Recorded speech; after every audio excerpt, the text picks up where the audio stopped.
Well, hey everybody, this is Chris Deferio with Keys to the Shop. Welcome to another edition of Shift Break.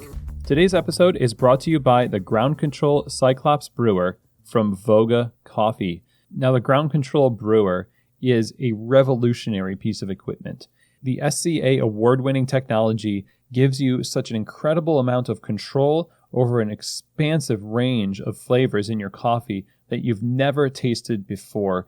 It brings the best out of every coffee and gives you consistency and precision to repeat that over and over again every time. It's easy to train your staff on, beautiful to look at, and not only is it leveling up batch brew coffee, but you can also use this machine to make tea, batch iced lattes, and batch cold brew. So it is very versatile as well as leveling up the quality of your products. So if you're looking for versatility, quality, and something that will really make you stand out in your coffee bar for all the right reasons, then I highly recommend you look into getting a Ground Control Cyclops Brewer for your store. To find out more information, visit them at their website over at groundcontrol.coffee. Again, that website for game-changing batch brew, coffee, and more, groundcontrol.coffee.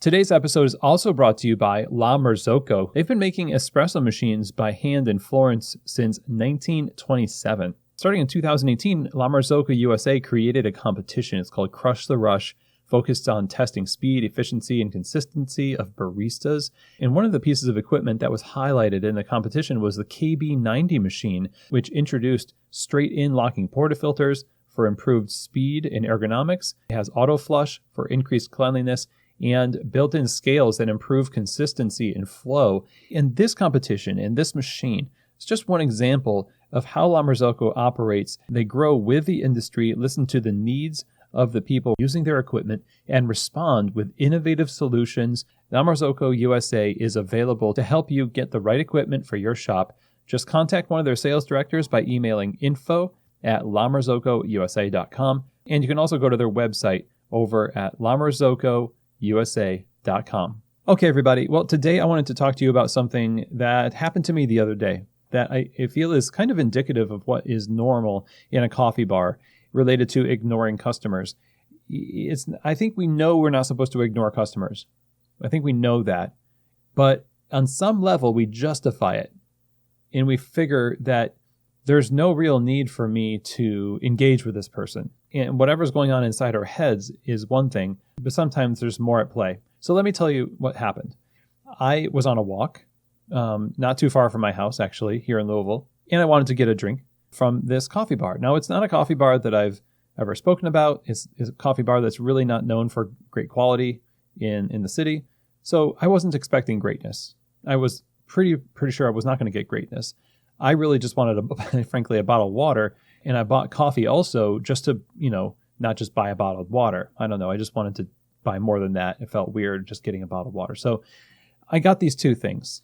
But it took me more time than I thought it was going to take me to get these things.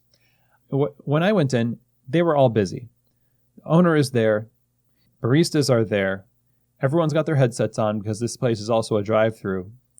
And they're taking care of the orders that are coming through the drive-through. Now, I get it. Drive-through coffee bars are a whole different animal. You could be talking to a barista at one moment and then they are just gone the next because they have in their ear a customer talking to them about this thing or that thing they want on the speaker in the drive-through. So owners on the espresso machine, baristas are working. And as far as I can tell, the baristas are the ones that are taking the orders. Owner is making the drinks on the bar. And so when I walk up, I'm watching them work. They had just taken somebody else's order. I walk up and I wait. I see people looking at me and there's nothing that happens. Nobody says a single word. And I know they see me there, but the only kind of from the side of their eye. You know what I mean? Like you can see that a customer is there, but you don't want to let them know that you see them. So you don't obligate yourself to have to interact with them. There might be a few reasons for this. Maybe it's you feel like you will lose track of what you're doing if you do greet them, or they're going to launch into a big thing if you do greet them. You don't want that to happen because you don't have time. Whatever the reason, 3 people working behind the bar with 1 person only in line, myself, for a good 5 minutes. That's a long time to be waiting. And what really bugged me about this experience is that the owner was the closest one to me, literally about 4 feet away from me. And it just seemed strange to me. But then it dawned on me, the real reason why this is happening is just because everybody is in survival mode.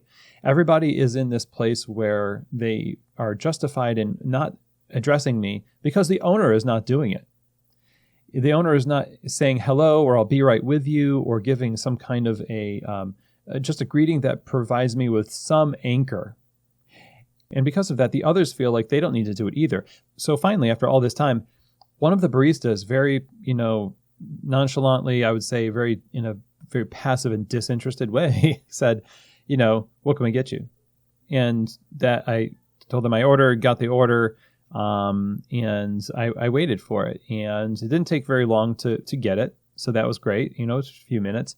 But it really made me think, here's a coffee bar that is serving coffee to people and has an opportunity to do well. There's no real reason not to do well. There's a lot of ways you could have greeted somebody without obliging yourself to engage in lots of conversation. How's it going? We'll be right with you after these drinks. Something like that. Just easy thing to use to anchor a person and let them know that they're seen. What's really frustrating is that this is the kind of thing that people expect from coffee shops.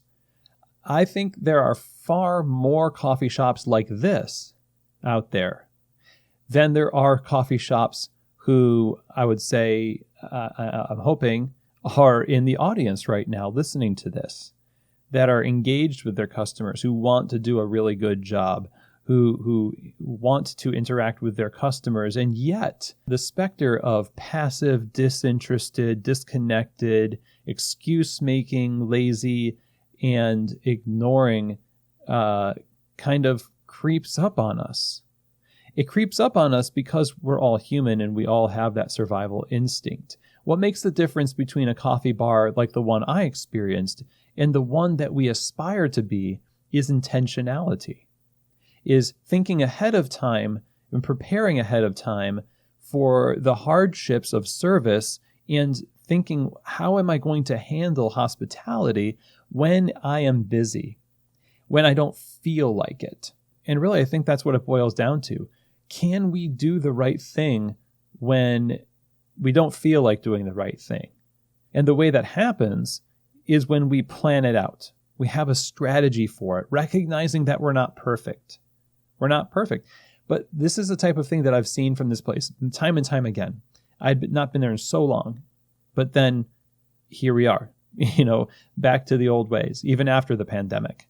Even after a lot of people have been given the opportunity to continue to work after the pandemic with even more business, it seems. The place is even busier. It still seems like we're taking the customer for granted and not showing them that we're glad to see them in the space. So the moral of this story is this. Are you making excuses for ignoring the customer because you are a manager or an owner with a lot of things on your mind? And how is your influence impacting those that watch you to see if you're the first person to jump on the register when somebody comes up? Or are you the first person to get your folder or your binder and run away and let another barista do that? Are you giving a good example to your staff? I hope so. This experience was so comically bad, and I know that this type of thing might not happen on your watch, but you also have to question whether this kind of thing might happen when you're not there. And in order to prevent that from happening, you've got to have a plan in action, and you've got to name the temptation that people will face in order for them to recognize that, oh, this is it. This is that thing that we talked about. It's happening right now. What was our plan again? That works wonders. It's the same thing when you call out a behavior that people think you don't see. You see, this is more than just one person ignoring a customer. This is a culture. And what it's born from, I think, is the idea that we're doing good enough right now. We don't need to get better. And, whatever we have going on right now, people are just going to have to wait. And that's it. We're not trying to innovate solutions around this thing. We have a very internal focus. and not an external one, not an others focus or an outward focus. So I wanted to share that with you today to encourage you to look at how you might be kind of pulling back a little bit from engaging with the customers. Refresh your eyes.